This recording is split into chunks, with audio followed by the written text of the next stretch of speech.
പൂവിട്ട വിത്ത്. എഴുതിയത് ശ്രീനി ശങ്കർ. കില്ലാര, 2071. കഥ പറയുന്നത് ജേക്കബ് തോമസ്.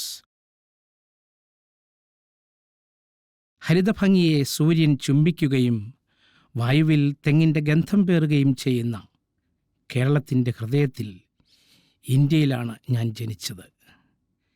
എൻ്റെ പേര്, ശരി, അതിവിടെ പ്രധാനമല്ല. എന്നെ രൂപപ്പെടുത്തിയ യാത്രയാണ് പ്രധാനം.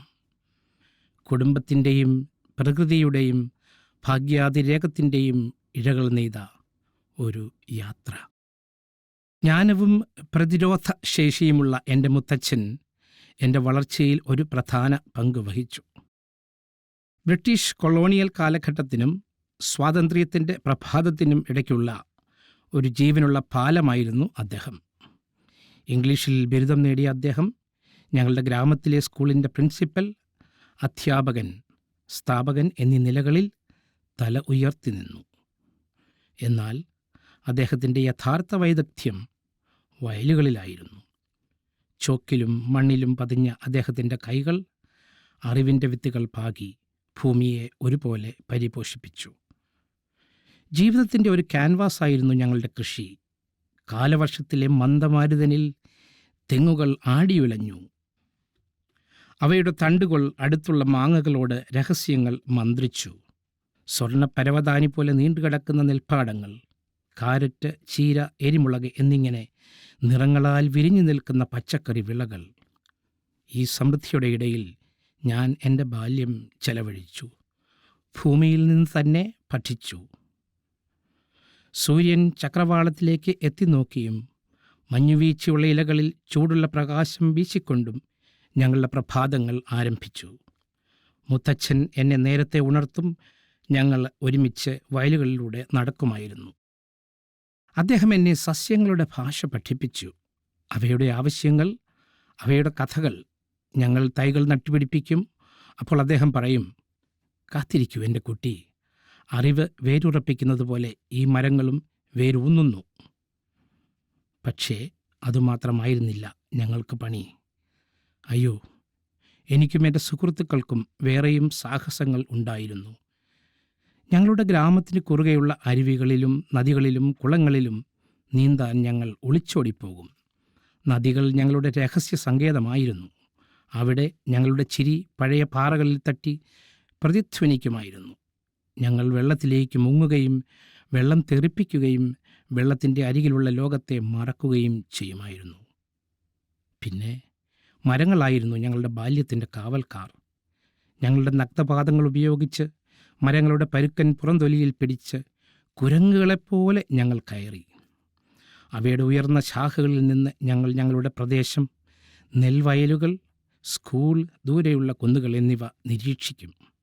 ആ മരങ്ങൾ ഞങ്ങളുടെ സ്വപ്നങ്ങളും കുശുകുശുക്കുന്ന ഏറ്റുപറച്ചിലുകളും ഞങ്ങൾ പങ്കിട്ട രഹസ്യങ്ങളും സൂക്ഷിച്ചു. എന്നാൽ ജീവിതം നമ്മെ അത്ഭുതപ്പെടുത്തുന്ന ഒരു വഴിയുണ്ട്. നിർഭാഗ്യകരമായ ഒരു ദിവസം ഒരു അപരിചിതൻ വന്നു. വിദൂരദേശങ്ങളിൽ നിന്നുള്ള കഥകൾ സൂക്ഷിക്കുന്ന കണ്ണുകളുള്ള ഒരു സഞ്ചാരി. നഗരങ്ങളെക്കുറിച്ചും സാങ്കേതിക വിദ്യയെക്കുറിച്ചും നമ്മുടെ പച്ചക്കൊക്കൂണിനപ്പുറമുള്ള ലോകത്തെക്കുറിച്ചും അദ്ദേഹം സംസാരിച്ചു. അയാളുടെ വാക്കുകൾ എൻ്റെ ഉള്ളിൽ ഒരു തീപ്പൊരി ആളിക്കത്തിച്ചു. തേങ്ങാവെള്ളം കൊണ്ട് മാത്രം ദാഹം കെടുത്താൻ പറ്റാത്ത ഒരു ആകാംക്ഷ. മാമ്പഴങ്ങൾക്കും നെൽക്കതിരുകൾക്കും കണ്ണീരിൽ കുതിർന്ന യാത്രാമൊഴി നൽകി ഞാൻ ഗ്രാമം വിട്ടു. നഗരം അതിൻ്റെ അരാജകത്വവും നിയോൺ വിളക്കുകളും കൊണ്ട് എന്നെ സ്വീകരിച്ചു. ഞാൻ പഠിച്ചു, ജോലി ചെയ്തു, പ്രണയത്തിൽ ഇടറി. മുത്തച്ഛനെപ്പോലെ ഞാനും ബിരുദം നേടാൻ സർവകലാശാലയിൽ പോയി. പക്ഷേ മണ്ണിന് പകരം പാഠപുസ്തകങ്ങൾ നൽകിയ കോൺക്രീറ്റ് കാട്ടിലേക്ക്. പിന്നെ ഒരു വഴിത്തിരിവ്, ഒരു അപ്രതീക്ഷിത കത്ത്. അത് മറഞ്ഞിരിക്കുന്ന ഒരു സത്യം വെളിപ്പെടുത്തി. എൻ്റെ മുത്തച്ഛൻ ഒരിക്കൽ ഒരു കവിയായിരുന്നു എന്ന സത്യം. ഒരു പഴയ തടിപ്പെട്ടിയിൽ ഒതുക്കിയ അദ്ദേഹത്തിൻ്റെ രചനകൾ സ്നേഹത്തെക്കുറിച്ചും നഷ്ടത്തെക്കുറിച്ചും പ്രതിരോധത്തെക്കുറിച്ചും വാചാലമായി. ഒരിക്കൽ ഞങ്ങൾ കഥകൾ പങ്കുവെച്ച അതേ മാവിൻ ചുവട്ടിൽ വെച്ച് തന്നെ ഞാൻ അവ വായിച്ചു. ഭൂതത്തെയും വർത്തമാനത്തെയും ബന്ധിപ്പിച്ചുകൊണ്ട് അദ്ദേഹത്തിൻ്റെ വാക്കുകൾ എന്നിലൂടെ ഒഴുകി. ആ നിമിഷം എന്നെ സൃഷ്ടിച്ചത് എന്താണെന്ന് എനിക്ക് മനസ്സിലായി. അത് കേവലം തെങ്ങുകളോ തോടുകളോ ആയിരുന്നില്ല. അത് ജ്ഞാനത്തിൻ്റെ പൈതൃകവും പഠനത്തോടുള്ള സ്നേഹവും പര്യവേഷണം ചെയ്യാനുള്ള ധൈര്യവുമായിരുന്നു.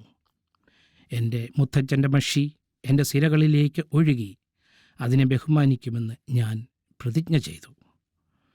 അങ്ങനെ ഞാനിതാ 60 വയസ്സായി. ഇപ്പോഴും കേരളത്തിൽ വേരുകൾ ഓടുന്നെങ്കിലും പുറത്തേക്ക് നീളുന്ന ചിറകുകളാണുള്ളത്. ഞാൻ എൻ്റെ ചെറിയ പൂന്തോട്ടത്തിൽ എഴുതുകയും പഠിപ്പിക്കുകയും പരിപാലിക്കുകയും ചെയ്യുന്നു. കാലവർഷക്കാറ്റ് ഭൂതകാലത്തെപ്പറ്റി മന്ത്രിക്കുമ്പോൾ ഞാൻ പുഞ്ചിരിക്കും. എന്തെന്നാൽ ഞാൻ മണ്ണിൻ്റെയും മഷിയുടെയും തെങ്ങിൻ്റെയും വിസ്മൃതിയിലായ കവിതകളുടെയും മിശ്രിതമാണ്. എന്നെ സൃഷ്ടിച്ചതിൻ്റെ സാക്ഷ്യമാണ്.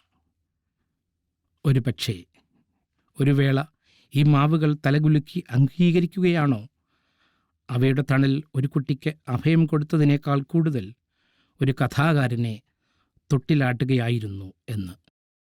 കഥ ഇവിടെ അവസാനിക്കുന്നു.